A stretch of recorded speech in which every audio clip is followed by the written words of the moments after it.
रहे हैं। तो इसलिए इतिहास की जानकारी मैं मानता हूं कि सभी भाइयों को होना चाहिए, क्योंकि कुछ लोग ये होते हैं, सोचते हैं कि अरे इतिहास से क्या होगा, जानकारी से हमें तो भविष्य की चिंता करनी है। तो उनको मैं बता दूं, इतिहास से सबक लेके हम अपने भविष्य का निर्माण कर लेते हैं, है ना। जो इतिहास से हमें गलतियां हुई हैं, हमें हमारे पूर्वजों से, उससे हम जानकारी लेके अपने भविष्य का निर्माण कर लेते हैं, है ना। जैसा कि बहुत से लोग जानते होंगे, बाबा साहब भीमराव अंबेडकर जी ने भी कहा था कि जाओ अपने घर की दीवारों पर लिख दो कि तुम इस देश के शासक रहे हो। वो ऐसे नहीं कहा गया था, वो इसलिए कहा गया था जब तुम उस चीज को अपने दीवार पे लिख दोगे तो तुम्हारे अंदर एक पॉजिटिव विचार आएंगे, एक तुम्हारा जो आत्मसम्मान है ना, वो तुम्हें निरंतर ऊपर बढ़ने के लिए कहेगा। ऐसा नहीं कहेगा कि हम कमजोर लोग हैं, लेकिन समय समय पर ये जरूर याद आता रहेगा कि हम इतने मजबूत थे, कमजोर क्यों हो गए।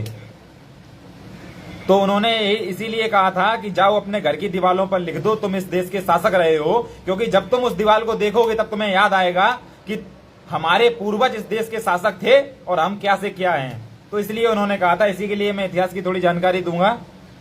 जैसा कि मैं एक पुस्तक पढ़ रहा था, पुस्तक है प्राचीन भारत का इतिहास। इसमें एक बहुत ही महत्वपूर्ण जानकारी है, वो मैं आपको दे दूं। नंद वंश, बहुत से लोग हमारे जो लाइव से जुड़ते हैं, नए जुड़ते हैं, उन्हें नहीं मालूम है, तो उनको बता दूं, नाई, सविता, सेन समाज के जो भी भाई हैं ये नंद वंश के वंशज हैं।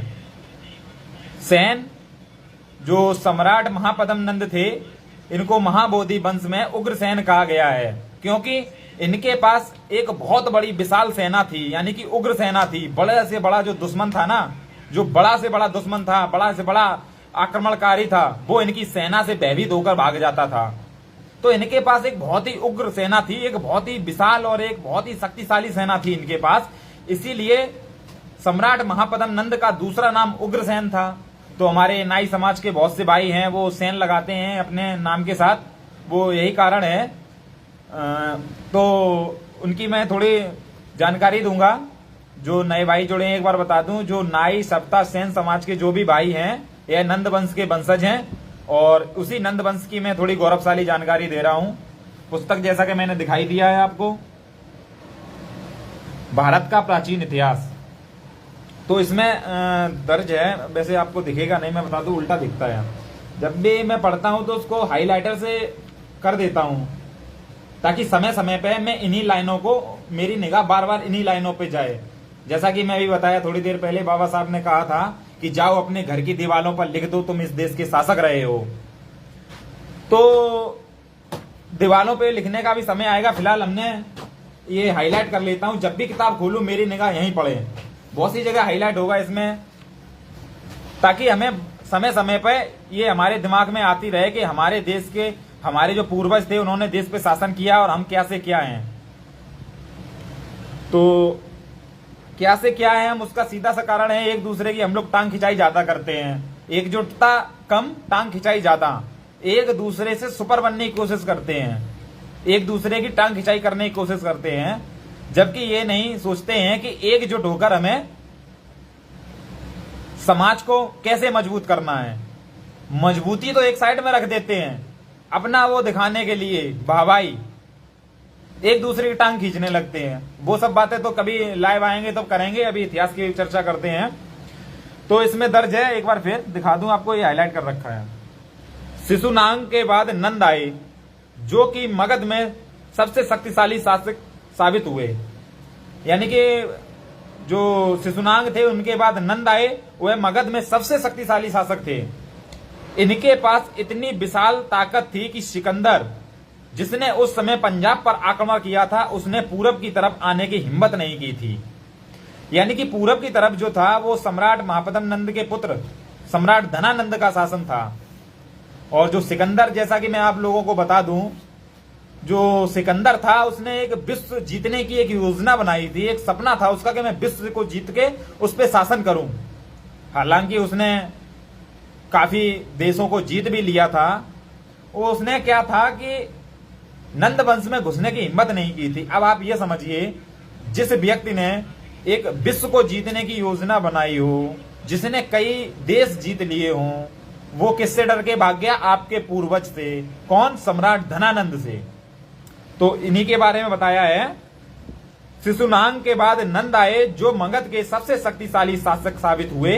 इनके पास इतनी विशाल ताकत थी कि अलेक्जेंडर यानी कि सिकंदर, जिसने उस समय पंजाब पर आक्रमण कर दिया था, उसने पूरब की ओर आने की हिम्मत नहीं की। नंद ने कलिंग पर विजय प्राप्त कर मगध को शक्ति को बढ़ाया था। यानी कि नंद शासक ने मगध पे विजय प्राप्त नंद शासक ने कलिंग पर आक्रमण कर दिया था और विजय प्राप्त कर ली थी। यानी कि जो कलिंग था उसको जीत लिया था सम्राट महापद्म नंद ने। अब आप कुछ लोग सोच रहे होंगे कि कलिंग तो सम्राट अशोक ने जीता था, तो उनको मैं बता दूं, सम्राट अशोक से पहले सम्राट महापद्म नंद ने कलिंग पर जीत दर्ज की थी। तो इसी में लेखक लिख रहे हैं, नंद ने कलिंग पर विजय प्राप्त कर मगध की शक्ति को बढ़ाया, जहां से वे विजय पदक के रूप में जिना की मूर्ति लाए। यानी कि विजय पदक के रूप में, जैसे नहीं कोई मैच होता है, हम लोग जीत जाते तो ट्रॉफी मिलती है ना, तो उन्होंने कलिंग को जीता था, वहां से वो जिना की मूर्ति ले आए थे, यानी कि महावीर की। अब यहां आगे है, यह सब सम्राट महापद्म नंद के शासनकाल में हुआ। इस शासक को एक राट कहा गया, अर्थात एकमात्र ऐसा संपन्न शासक था जिसने अन्य सभी शासकों को युद्ध में पराजित कर दिया था। प्रतीक होता है कि उन्होंने कलिंग ही नहीं, कौशल पर भी अपना कब्जा कर लिया था। यानी कि कलिंग के बाद उन्होंने कौशल को भी जीत लिया था। नंद शासक बहुत ही धनी और शक्तिशाली थे। कहा जाता है कि इनके पास लाखों की संख्या में पैदल सेना, 10,000 घुड़सवार सेना और हाथी थे। यानी कि बहुत बड़ी विशाल सेना थी इनके पास। ऐसी विशाल सेना का गठन किसी प्रभावी कण प्रणाली के माध्यम से ही संभव था। यानी कि आप लोगों ने सुना होगा कि सम्राट धनानंद को लोग कहते हैं कि बहुत ज्यादा उसने कर लगाए थे, बहुत ज्यादा वो उसने अत्याचार किया था। ऐसा कुछ नहीं था, क्योंकि जब हम शासन करते हैं तो क्या होता है, हमें कर भी लेना होता है। जैसे कि अभी हम लोग कर देते हैं, आप बहुत से लोग जानते होंगे, टैक्स देते हैं। आप लोगों पे भी कर लगता है। आप लोग साबुन लेने जाते हैं, कोलगेट लेने जाते हैं, आप 10 किलो का आटा लेने जाएंगे, आप कुछ भी सामान लेंगे तो उसमें जो आप दुकानदार को पेमेंट करेंगे उसमें कर भी देंगे, यानी टैक्स विद टैक्स के दे रहे हैं। वो टैक्स सरकार को जा रहा है, सरकार उससे आपकी सुविधाएं दे रही है। तो इसी प्रकार क्या था, सम्राट धनानंद ने भी जनता से कर लिया था, लेकिन जलनखोर इतिहासकारों ने क्या किया, सम्राट महापद्म नंद को, उनको सम्राट धनानंद को विलेन बता दिया, विलेन, कि वो उन्होंने जनता से कर लिया था, टैक्स ले लिया था। अरे यार, टैक्स तो जब टैक्स नहीं लेंगे तो सेना को मजबूत कैसे करेंगे? जब सेना मजबूत नहीं होगी तो कोई भी आके उनके साम्राज्य में आक्रमण कर देगा। तो इसमें ये बता रहे हैं, इतनी बड़ी सेना का रख रखाव कर के द्वारा होता था, कर प्रणाली के द्वारा होता था। जाहिर है कि इसी सोच विचार के कारण सिकंदर को नंद पर आक्रमण करने की हिम्मत नहीं हुई। यानी कि सिकंदर की जो हिम्मत नहीं हुई, किस लिए नहीं हुई? क्योंकि एक तो इनके पास बहुत शक्तिशाली सेना थी